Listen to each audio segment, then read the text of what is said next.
नमस्ते। आज हम भारतीय न्याय संहिता यानी BNS 2023 के एक बहुत ही फाउंडेशनल टॉपिक पर बात करने वाले हैं, अपराध के सामान्य सिद्धांत या जनरल प्रिंसिपल्स ऑफ क्राइम। नमस्ते। हाँ, ये समझना किसी भी लॉ स्टूडेंट के लिए बेहद जरूरी है। बिल्कुल, ये वो बुनियाद है जिस पर क्रिमिनल लॉ की पूरी इमारत खड़ी है। आज हम ये जानेंगे कि अपराध का मतलब क्या है, इसके जरूरी तत्व जैसे मेंस रिया और एक्टस रेयस क्या हैं, और एक क्राइम असल में किन स्टेजेस से गुजरता है। राइट। और साथ ही स्ट्रिक्ट लायबिलिटी और कंस्ट्रक्टिव लायबिलिटी जैसे महत्वपूर्ण सिद्धांतों को भी समझने की कोशिश करेंगे। बिल्कुल, ये BNS की नींव है। जब तक हम इन जनरल प्रिंसिपल्स को नहीं समझेंगे तब तक स्पेसिफिक ऑफेंसेस जैसे मर्डर या थेफ्ट, उनकी बारीकियों को समझना बहुत मुश्किल होगा। तो चलिए इसे आसान बनाते हैं। तो सबसे पहले सबसे बुनियादी सवाल से शुरू करते हैं। अपराध या क्राइम ये होता क्या है? देखिए, सिंपल शब्दों में ये कोई ऐसा काम है या कोई चूक है जो कानून के खिलाफ है और समाज के लिए हानिकारक है। और जिसके लिए सजा मिल सकती है। एग्जैक्टली। इसमें जरूरी बात यह है कि क्राइम पूरे समाज के खिलाफ एक गलती है। अच्छा, जबकि सिविल इंजरी किसी व्यक्ति के प्राइवेट राइट के खिलाफ होती है। बिल्कुल सही। अब आते हैं क्राइम के एसेंशियल एलिमेंट्स पर। आमतौर पर 4 तत्व माने जाते हैं। पहला तो ह्यूमन बीइंग, मतलब काम किसी इंसान ने किया हो। हाँ। दूसरा मेंस रिया, यानी बुरा इरादा या गिल्टी माइंड। तीसरा एक्टस रियस, मतलब गलत काम। और चौथा है इंजरी, यानी किसी दूसरे इंसान या समाज को शरीर, मन, प्रतिष्ठा या संपत्ति का नुकसान। ओके, लेट्स अनपैक मेंस रिया और एक्टस रियस। ये दो सबसे जरूरी एलिमेंट्स लगते हैं। मेंस रिया का सिद्धांत एक लैटिन कहावत पर आधारित है ना? एक्टिस नॉन फैसिट रियुम निसी मेंसिट रिया। हाँ, और इसका सीधा मतलब है सिर्फ कोई काम किसी को दोषी नहीं बनाता जब तक कि उसका मन भी दोषी ना हो। मतलब अपराध के लिए गलत काम के साथ साथ गलत इरादा भी होना चाहिए। बिल्कुल। दिलचस्प बात यह है कि BNS में मेंस रिया को कहीं अलग से डिफाइन नहीं किया गया है। तो फिर ये तय कैसे होता है? इसके बजाय हर अपराध की परिभाषा में ही मेंटल एलिमेंट को शामिल कर लिया गया है। इसका कोई उदाहरण? जरूर। जैसे BNS में चोरी यानी थेफ्ट के लिए डिसऑनेस्टली शब्द का इस्तेमाल है, बेईमानी से। और हत्या मर्डर के लिए? मर्डर के लिए इंटेंशनली या नोइंगली का जिक्र है, यानी इरादे से या जानते बूझते। अच्छा। तो ये शब्द ही मेंस रिया को दर्शाते हैं। इससे हर सेक्शन एक तरह से अपने आप में पूरा हो जाता है। ठीक है, तो एक बार जब किसी के मन में मेंस रिया मतलब इरादा आ गया, तो उसके बाद क्या होता है? एक क्राइम के 4 स्टेजेस होते हैं, राइट? हाँ, ये 4 स्टेजेस हैं। पहला इंटेंशन, इरादा। ये तो सिर्फ एक मेंटल स्टेज है, मन में सोचना। हाँ, और आमतौर पर सिर्फ इरादे के लिए कोई सजा नहीं होती, क्योंकि इसे साबित करना लगभग नामुमकिन है। बिल्कुल। फिर दूसरा स्टेज है प्रेपरेशन, यानी तैयारी। अपराध करने के लिए जरूरी साधन जुटाना, जैसे हथियार खरीदना। और तैयारी के लिए भी आमतौर पर सजा नहीं होती? नहीं होती, क्योंकि वो काम तो किसी और मकसद के लिए भी हो सकता है। Here's where it gets really interesting. क्या ऐसे भी मामले हैं जहां सिर्फ तैयारी करना भी एक अपराध है? हाँ, बिल्कुल है। कुछ बहुत गंभीर अपराधों में प्रेपरेशन भी पनिशेबल है। BNS में इसके एक्सेप्शंस दिए गए हैं। जैसे कि?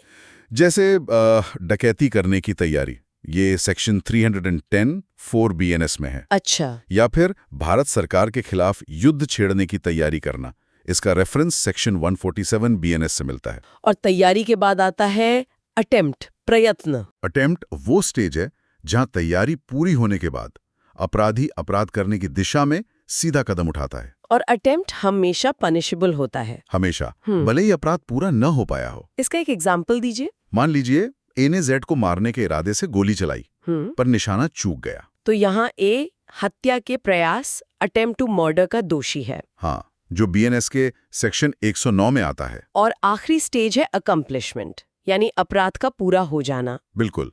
इस स्टेज में अपराध सफलतापूर्वक हो जाता है और अपराधी उस अपराध के लिए उत्तरदायी होता है, जैसे सेक्शन 101 के तहत मर्डर के लिए। करेक्ट। तो क्रिमिनल लायबिलिटी तब शुरू होती है जब कोई व्यक्ति तैयारी की स्टेज को पार करके अटेम्प्ट की स्टेज में पहुंच जाता है। अब कुछ बहुत जरूरी लायबिलिटी डॉक्ट्रिन्स की बात करते हैं। हमने शुरू में कहा था कि मेंस रिया हमेशा जरूरी नहीं होता। यहीं पर स्ट्रिक्ट लायबिलिटी का कॉन्सेप्ट आता है।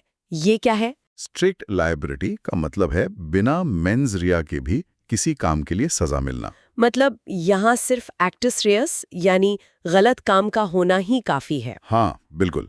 ये नियम ज्यादातर पब्लिक वेलफेयर, सेफ्टी और हेल्थ से जुड़े मामलों में लागू होता है। जैसे मोटर व्हीकल्स एक्ट या आर्म्स एक्ट में। सही। इसका सबसे अच्छा उदाहरण है state of Maharashtra versus M.H. George का मामला। हाँ, ये केस बहुत महत्वपूर्ण है। इस केस में एक जर्मन नागरिक जुरिश से मनीला जा रहा था और उसे बॉम्बे एयरपोर्ट पर गोल्ड के साथ गिरफ्तार किया गया, जो उस समय के RBI नोटिफिकेशन के खिलाफ था। राइट। उसने दलील दी कि उसे कानून में इस बदलाव की जानकारी नहीं थी, मतलब उसका कोई मेंजरिया नहीं था। तो कोर्ट ने क्या कहा? लेकिन सुप्रीम कोर्ट ने कहा कि देश की अर्थव्यवस्था की सुरक्षा जैसे मामलों में मेंजरिया को बाहर रखा जा सकता है। अच्छा, तो ये स्ट्रिक्ट लायबिलिटी का एक क्लासिक एग्जाम्पल बन गया। ओके।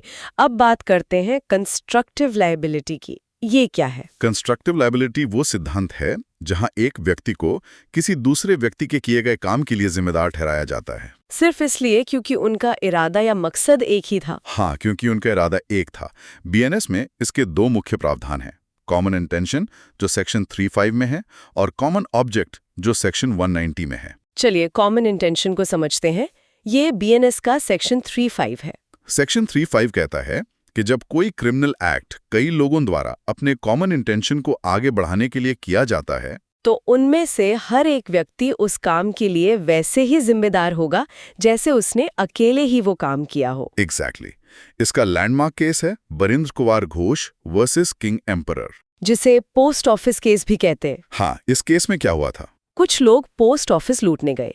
एक व्यक्ति बरिंद्र कुमार घोष बाहर पहरा दे रहा था और अंदर पोस्टमास्टर की हत्या हो गई। हाँ, बरिंद्र ने कहा कि उसने गोली नहीं चलाई, लेकिन अदालत ने उसे भी हत्या का दोषी माना। क्यों? सिर्फ इसलिए कि वो उस कॉमन इंटेंशन का हिस्सा था। बिल्कुल, अदालत ने कहा they also serve who stand outside and wait. तो कॉमन इंटेंशन और कॉमन ऑब्जेक्ट में क्या फर्क है? ये एग्जाम में अक्सर पूछा जाता है। ये एक बहुत जरूरी सवाल है। इनमें कुछ मुख्य अंतर हैं। पहला, लोगों की संख्या। कॉमन इंटेंशन 2 या 2 से ज्यादा लोगों में हो सकती है। हाँ, पर कॉमन ऑब्जेक्ट के लिए कम से कम 5 लोग होने जरूरी हैं, जो एक अनलॉफुल असेंबली बनाते हैं। करेक्ट। दूसरा फर्क है अपराध का। कॉमन इंटेंशन खुद में कोई अपराध नहीं है, ये जॉइंट लायबिलिटी का एक नियम है। अच्छा, जबकि कॉमन ऑब्जेक्ट मतलब सेक्शन 190 एक स्पेसिफिक ऑफेंस है, यानी अनलॉफुल असेंबली का सदस्य होना। और तीसरा अंतर प्लान को लेकर है, राइट? हाँ, कॉमन इंटेंशन के लिए अक्सर एक प्री अरेंज्ड प्लान या मीटिंग ऑफ माइंड जरूरी होती है, जैसा कि महबूब शॉ वी एम्परर केस में कहा गया था। बिल्कुल। हालांकि ऋषिदेव पांडे केस में ये भी कहा गया कि कॉमन इंटेंशन मौके पर भी बन सकता है। और कॉमन ऑब्जेक्ट? कॉमन ऑब्जेक्ट के लिए प्री अरेंज्ड प्लान जरूरी नहीं है, बस असेंबली का मकसद एक होना चाहिए। तो आज हमने क्राइम के जनरल प्रिंसिपल्स को समझा। हाँ। हमने अपराध की परिभाषा, एक्टस रियस और मेंस रिया, अपराध के 4 स्टेजेस और स्ट्रिक्ट लायबिलिटी और common intention versus common object जैसे जरूरी सिद्धांतों पर बात की। ये BNS को समझने के बिल्डिंग ब्लॉक्स हैं। इन्हें समझे बिना आगे के सेक्शंस को इंटरप्रेट करना मुश्किल हो जाता है। बिल्कुल। हमारी अगली चर्चा में हम इसी फाउंडेशन पर आगे बढ़ेंगे और इनकॉरेट क्राइम्स और BNS के बहुत महत्वपूर्ण चैप्टर जनरल एक्सेप्शंस पर बात करेंगे, जिसमें उन परिस्थितियों का जिक्र है जब कोई काम अपराध नहीं माना जाता। हाँ, जाते जाते एक सवाल छोड़ जाते हैं। बरिंद्र कुमार घोष केस ने सिद्धांत दिया, they also serve who stand outside and wait. आज के डिजिटल युग में जहां अपराध ऑनलाइन प्लान किए जा सकते हैं, ये 100 साल पुराना सिद्धांत उस व्यक्ति पर कैसे लागू होगा जो किसी साइबर क्राइम के दौरान बस एक चैट रूम में इंतजार कर रहा हो? सोचिएगा जरूर।